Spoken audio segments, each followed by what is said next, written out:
So realize that's just programming, it's fake, it's not how future people are going to react, and you start from scratch with a clean slate. I mean, how good is that? Now,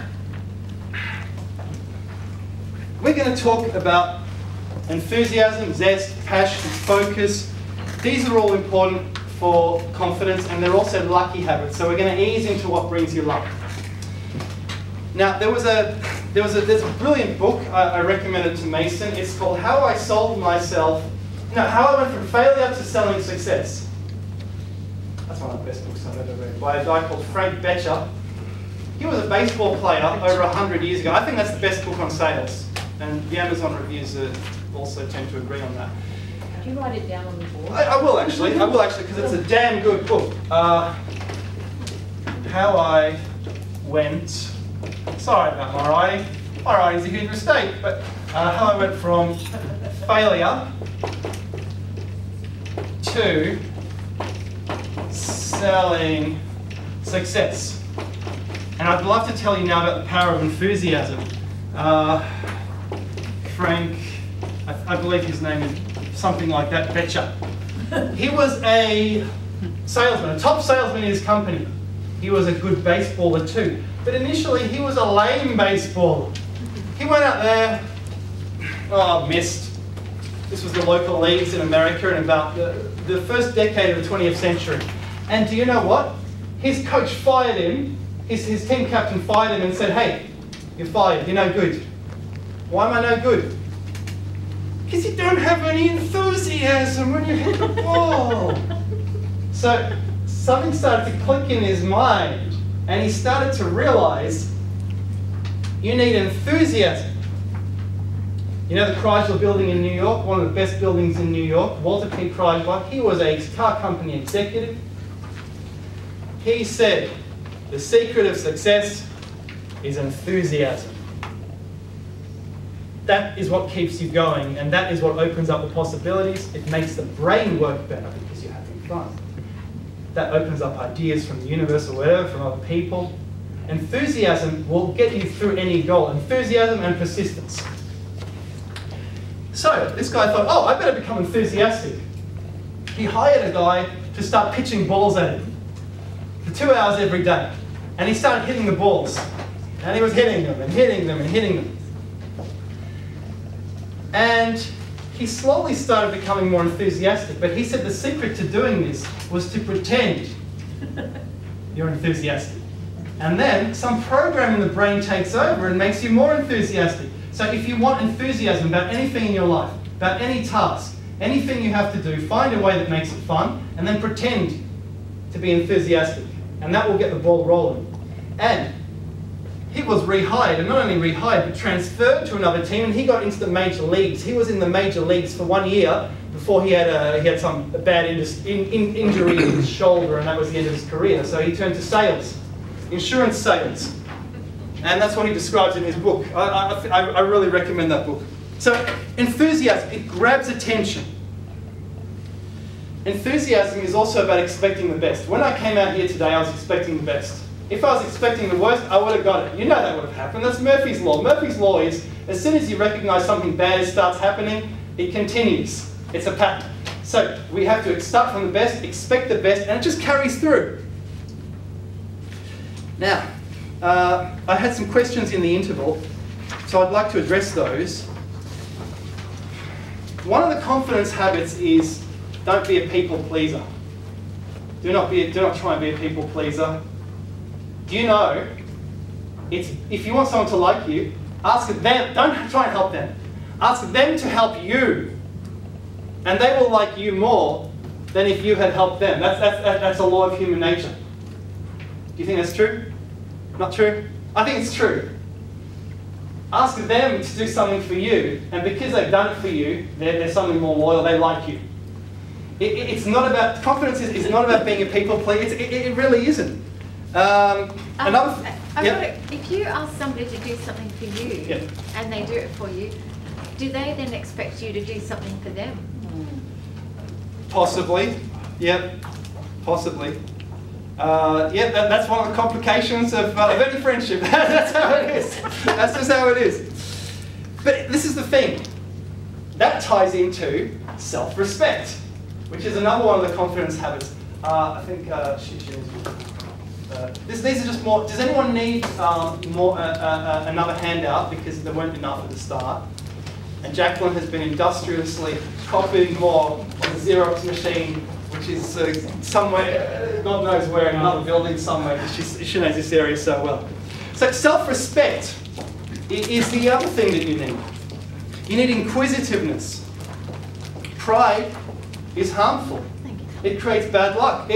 Pride creates bad luck because you think, I'm too proud to take this opportunity. It takes bad luck. Good luck is about taking opportunities. Taking every opportunity, being as inquisitive as possible. In fact, in this book, on page 9, sorry, on page 10, you might recognise this cartoon character. Has anyone heard of Gladstone Gander? He was actually my favourite cartoon character growing up because everything he touched turned to gold. He was infinitely lucky. So he's saying at the start of this cartoon here, my mail always goes through. I'm not known as Lucky Gladstone Gander for nothing.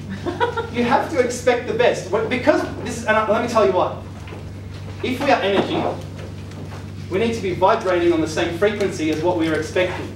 So you need to be expecting that thing that you want in order to attract it. And then the complementary waves fall into each other. He also says, me miserable? Boy, I'm the happiest guy on earth. It's a marvelous life. Another lucky habit. If you are continually brooding about the past, you will get more of that. That is an absolute fact. You will keep getting more of that all the time. So we're going to look a little bit later on about how to change that past, how to make that past seem a bit better, also in one of the activities. Here's another thing. In the cartoon on the next page, he says, I'd have to exert myself. So there's this, it looks like there's some lottery ticket on the screen. I'd have to exert myself to grab it.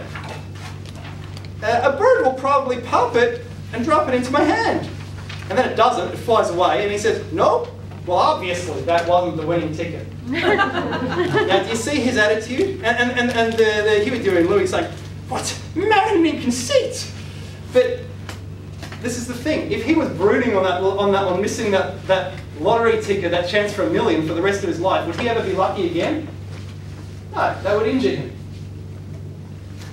So you always need to be accenting the positives in what has already happened to you for the luck to begin and start going and start rolling. I think so.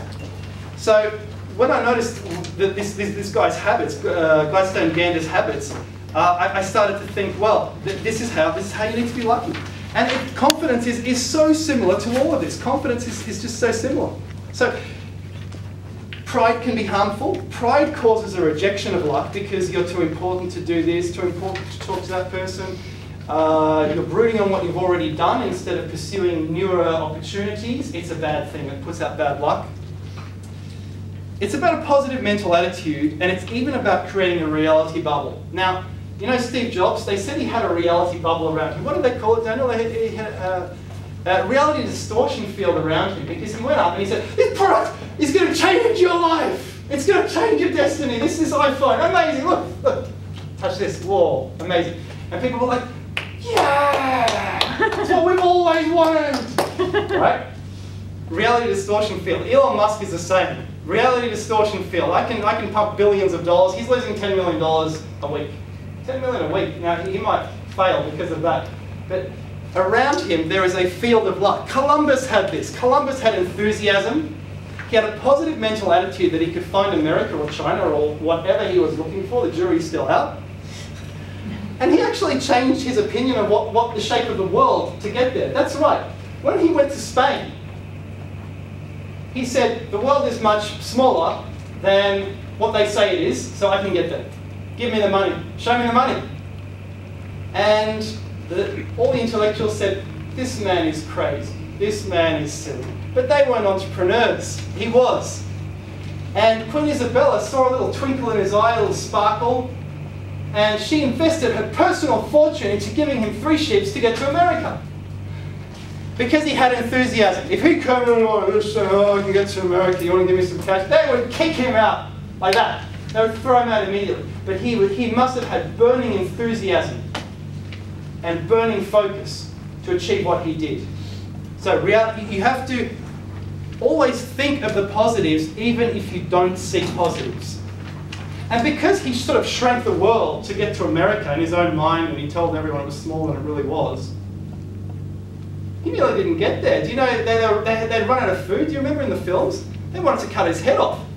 But right at the last minute, boom, land, luck. So luck occurred spontaneously. That magical thing called luck happened as a result of his habits, enthusiasm, his drive, his focus. Those are all important. So now let's shift our own paradigms with an activity. Let's get into this. So please turn to, let's do what Columbus did, or even better. You don't have to like, in case you don't like Columbus, someone else. Please turn to page 5. 5 it is. Thank you, my assistant. And I've written here, paradigms of prison, we follow them because they have seemed to work in the past. They stifle innovation and possibility. Our intuition is often in conflict with paradigms. The battle of logic versus inner knowledge. So let's try shifting them and see what occurs. This is a personal activity with paradigms which you have found to be false and which have held you back in the past. So let's just please take maybe 6 minutes or less.